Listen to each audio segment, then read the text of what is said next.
2 फरवरी को विश्व आर्द्रभूमि दिवस मनाया जाता है। इसके जस्ट पहले भारत में एक घोषणा होती है और उसमें 2 नए रामसर स्थल शामिल कर दिए जाते हैं। भारत में टोटल कितने रामसर स्थल हैं, वो 2 नए रामसर स्थल कहाँ के हैं, किस प्रदेश में घोषित किए गए हैं, और भारत में रामसर स्थल के बारे में अगर हम बात करें तो कितना क्षेत्र हो गया है, कितना विस्तार हुआ है, इन सारी बातों को हम देखने जा रहे हैं। साथ में हम देखेंगे उत्तर प्रदेश के रामसर स्थलों की सूची।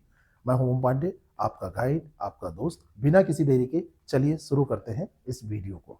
रामसर कन्वेंशन जो है उसका क्या महत्व है ये भी हमको जानना पड़ेगा, क्योंकि हमारे यहाँ अब 98 रामसर स्थल हो गए हैं। कितने? 98 रामसर स्थल हो गए हैं और पूरे विश्व स्तर पर हम तीसरे देश बन चुके हैं। तीसरे देश बन चुके हैं हम। प्रथम स्थान पर यूनाइटेड किंगडम है और उसके बाद में बारी आती है मैक्सिको की, और फिर हम तीसरे स्थान पर हैं। 276% की हमने वृद्धि की है इसमें। केंद्रीय पर्यावरण मंत्री भूपेंद्र यादव ने 31 जनवरी को विश्व आर्द्रभूमि दिवस के ठीक पहले, 2 फरवरी के ठीक पहले, पटना पक्षी विहार जो कि उत्तर प्रदेश में है और छारी ढांड गुजरात में है, इसको रामसर स्थल घोषित किया है। इन्होंने कहा बधाई हो टीम उत्तर प्रदेश और गुजरात, पटना पक्षी विहार और छारी ढांड प्रतिष्ठित रामसर स्थलों की सूची में प्रवेश कर गए हैं। और ये अंतर्राष्ट्रीय मान्यता पर्यावरण संरक्षण और हमारी समृद्ध आर्द्र भूमियों को बचाने के लिए भारत की मजबूत प्रतिबद्धता को दर्शाती है। आप जब कहीं लिखें तो इसको लिख सकते हैं।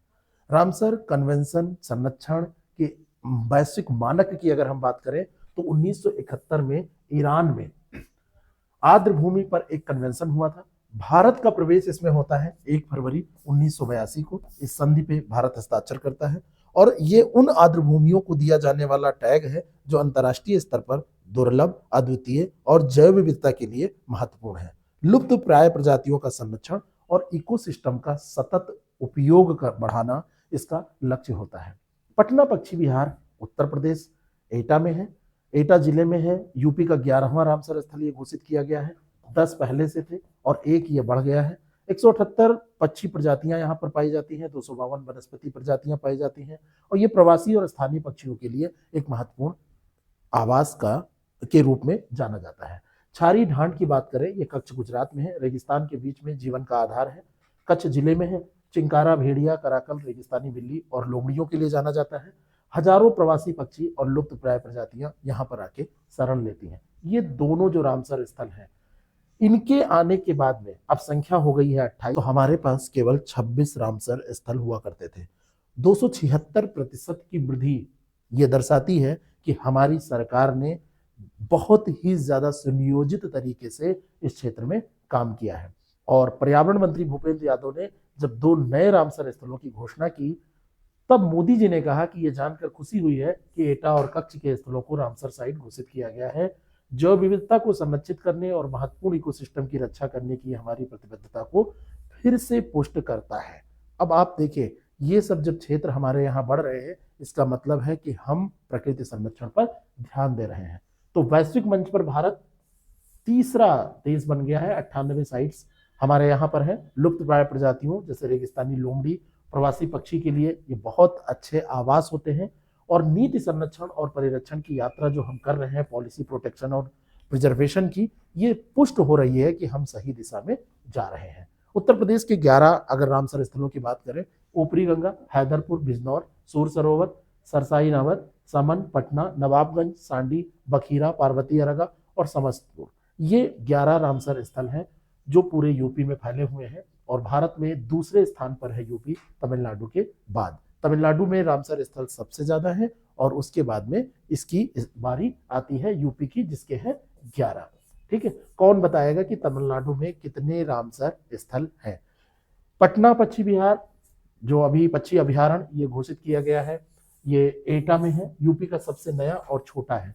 और पूरे अगर भारत में देखा जाए तो ये जो है छोटे में ये भी आता है क्षेत्रफल के लिहाज से, लेकिन रेणुका जो है वो सबसे छोटा है एरिया के मामले में।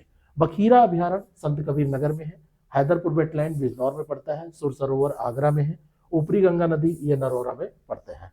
ठीक है, ये जो कीठम झील है ये मानव निर्मित झील थी, जिसको घोषित किया गया है आगरा में सुर सरोवर के नाम से। और यूपी का पहला जो डॉल्फिन स्थल है ऊपरी गंगा मैदान, इसको जाना जाता है, ये भी ध्यान रखिएगा। बखीरा अभ्यारण्य ताजे पानी की झील है, सारस और क्रेन यहाँ पर पाए जाते हैं। हस्तिनापुर अभ्यारण्य का हिस्सा है हैदरपुर वेटलैंड। नवाबगंज पक्षी ये उन्नाव में है, सांडी हरदोई में है, समसपुर रायबरेली में है, और इंडो गंगा मैदान तंत्र में आता है सांडी। और नवाबगंज वाले का नाम बदल के चंद्रशेखर आजाद कर दिया गया है। समन मैनपुरी में है, प्रवासी पक्षियों का यहाँ पर भी पड़ाव है। पार्वती अर्गा ये गोंडा में है। गोखुर झील है ये, और गोखुर झील के तौर पर ये रामसर स्थल है। सरसाई नवर ये इटावा में है। और आपको पता होना चाहिए, बार बार मैं याद दिला रहा हूं, कि नवाबगंज वाले का नाम चंद्रशेखर आजाद के नाम पर कर दिया गया है।